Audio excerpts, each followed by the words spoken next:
All right, let's jump into this Burnout Begone. Well, the title really says it all, doesn't it? We're talking about burnout and, more importantly, how to make it a thing of the past. What I found fascinating is how the book frames burnout as this chain reaction.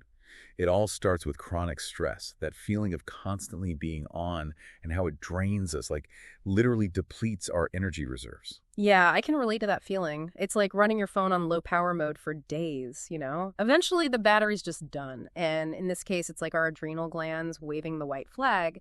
The book even lists some surprising symptoms, not just feeling tired, but like getting sick more often or even brain fog. Wild, right? And that's why I think this deep dive is so important. People brush off those early signs, not realizing they're connected to this bigger burnout picture. The book does a great job of laying out practical advice for spotting those red flags and taking action before you hit that wall. So this whole chronic stress thing, we're not just imagining it, right? What's actually happening in our bodies when we're constantly stressed out? Well, the book explains how chronic stress triggers the release of hormones, mainly adrenaline and cortisol. Now, those hormones in small doses can actually be helpful, giving us that boost of energy and focus to tackle a challenge. Oh, you mean like that feeling before a deadline where you suddenly become super productive? Exactly. The book calls that eustress like a positive form of stress. But when we're stuck in that fight or flight mode for too long, those same helpful hormones start to backfire. So like constantly redlining your car engine, something's got to give eventually. Precisely. And the book really drives home this point that we often miss those early warning signs. We just think we're tired or overworked, not realizing we're on the road to Burnout City. Which is where this book's approach comes in, right? What makes it different? Burnout Begone really stresses this idea. Managing your energy is just as crucial as managing your time. Think about it. You wouldn't run a marathon without refueling, right? Yet so many of us try to power through our days without giving our minds and bodies a break. So it's not just about working less, but working smarter by understanding our own energy, yeah. Exactly. And the book provides a framework for doing just that. One key takeaway is this concept of ultradian rhythms, these natural cycles of energy that go up and down throughout the day. Okay, ultradian rhythms, that's a new one for me. Tell me more.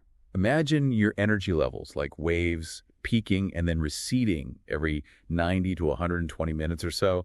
Those are your ultradian rhythms, and the author argues that we should be working with these rhythms, not against them, syncing our work with our natural highs and lows. So instead of reaching for that third cup of coffee when you hit that afternoon slump, you're saying we should take a break to recharge. That's the idea. The book suggests going for a walk, maybe a quick meditation, even just stepping away from your desk for a few minutes. Give your mind a chance to reset. Like hitting the refresh button on your brain. Exactly. And the cool thing is, by working with our ultradian rhythms, not against them, we can actually get more done in less time because we're tapping into those natural peaks of energy. Makes sense. So that's working smarter by understanding our energy. But the book also talks about setting boundaries, right? How does that fit in?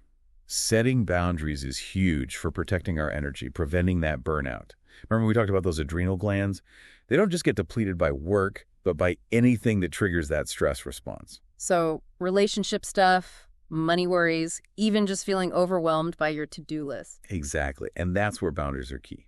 The book's point is we have to get comfortable saying no to things that drain us, even if it's something we feel obligated to do, or that we think we should be able to handle. Recognizing we only have so much energy to give and being choosy about where we spend it. Right.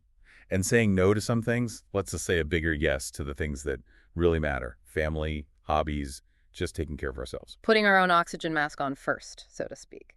Now, this whole outsourcing thing the book talks about, it sounds kind of counterintuitive, right? How can outsourcing help with burnout?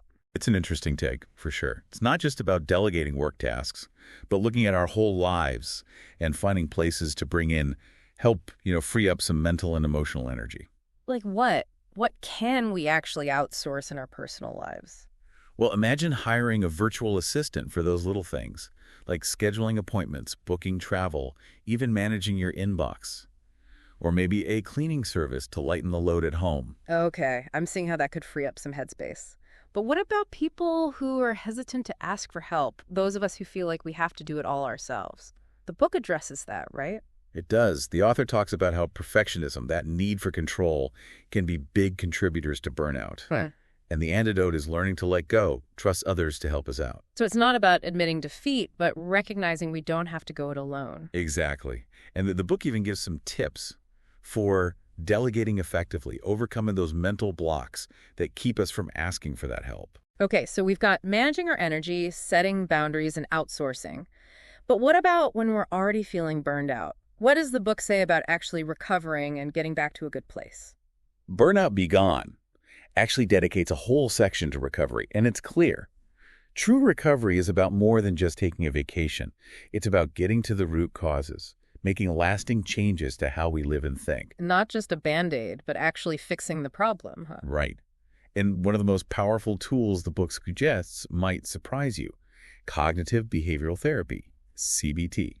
Before we jump into that, can you give us a quick rundown on CBT? Some of our listeners might not be familiar. Absolutely. CBT is a type of therapy that focuses on recognizing and changing those negative thought patterns and behaviors we get stuck in.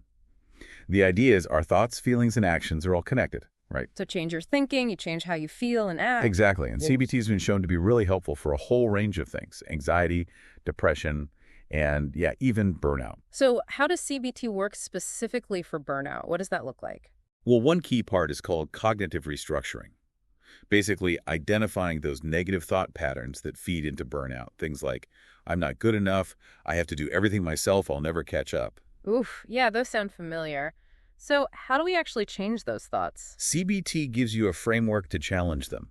Replace them with more balanced, helpful ones. Like, instead of, I have to do everything myself, you ask, is it really true I have to do everything? What could I delegate or get help with? So shifting your perspective, looking for evidence to challenge those negative beliefs. Exactly. And as you start challenging them, you can replace them with more empowering beliefs like, I am capable, I am worthy of rest, I'm allowed to set boundaries. Retraining your brain to focus on the positive, see challenges as opportunities, not threats. Exactly. And Burnout Begone is packed with practical CBT techniques you can use right away to challenge those negative thoughts, manage stress, and build that resilience. This is great stuff. Sounds like CBT could be a real game changer for anyone struggling with burnout, especially those of us who tend to overthink things. Totally. And what I like about CBT is it's not just about talking about our problems. It's about taking action, changing our thoughts and behaviors for the better. It's about taking back control, creating a more positive and fulfilling life, for sure. We've covered so much ground already, from energy rhythms to rewiring our brains with CBT. But this book, Burnout Begone, it doesn't just stop at the mental and emotional stuff, does it? You're right, it doesn't. It makes a really strong case for why physical health is a huge part of this whole burnout equation. It's true when you think about it. If we're not giving our bodies what they need, our brains aren't going to be at their best either. Exactly. And what I found fascinating was how the book digs into the science behind it all. How certain foods can actually make burnout worse, while others can help. It's not just about eating healthy in general. It's about making smart choices to boost our energy and resilience. Okay, so give us the goods. What does Burnout Begone recommend we eat? The book really emphasizes a diet full of those whole, unprocessed foods. Think lots of protein, complex carbs, and healthy fats. Okay, sounds good, but why those things specifically? What makes them so important for beating burnout? Well, let's start with the protein. Protein gives us the building blocks for neurotransmitters, right? Those chemical messengers in our brains that control our mood, focus, energy, all that good stuff. When we're stressed out, our bodies go through those neurotransmitters faster. And if we're not replenishing them through our diet problems. So we're running low on fuel, basically. Got to keep those tanks full of the right kind of protein to keep our brains running smoothly. Exactly. The book specifically talks about amino acids like L-tyrosine and phenylalanine. They're found in foods like lean meats, poultry, fish, beans, lentils, even nuts. These amino acids are crucial for producing dopamine and norepinephrine, those feel-good neurotransmitters that help us stay motivated, focused, able to handle stress. So that afternoon slump we talked about earlier, maybe instead of that extra cup of coffee, we should be grabbing some almonds or a hard-boiled egg. Now you're getting it. And then there's complex carbohydrates. They're essential for that steady energy release throughout the day. No more sugar rushes and crashes. Okay, so we're talking whole grains, fruits, veggies, legumes. Foods that give you that long-lasting energy, not just a quick spike and then a crash. Yeah, got it.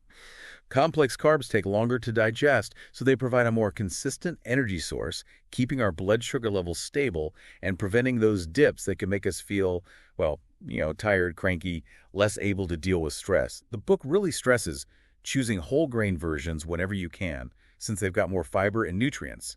better for you overall. What about healthy fats? There's this idea that all fat is bad, but the book actually talks about how important they are. Oh, absolutely. Healthy fats are key for our hormones, our cells, even just absorbing those important vitamins. They also help us feel fuller for longer, so we're not constantly snacking on junk food when our energy dips. So which fats are the good guys? The book recommends going for monounsaturated and polyunsaturated fats, things like avocados, nuts, seeds, olive oil, and fatty fish like salmon. These guys not only give us energy, but they're also good for our brains.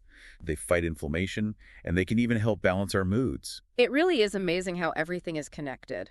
What we eat affects not just our physical health, but how we think and feel, too. That's what I loved about Burnout Begone. It ties it all together. What we eat, how we think, how we show up in the world. It's a holistic approach to dealing with burnout, and it all starts with understanding that our bodies and minds are connected. This whole deep dive has been a real eye-opener. I'm definitely looking at burnout in a whole new light now. Me too. It's so much more than just, oh, I'm working too much. It's about working smart, living with intention, and giving our bodies and minds the fuel they need to thrive. So to everyone listening, take what you've learned today and make it your own. Whether it's trying out those ultradian rhythm breaks, setting stronger boundaries, giving CBT a shot, or even just adding some extra protein and healthy fats to your plate. Remember, small changes can make a big difference. Until next time, stay curious and take care.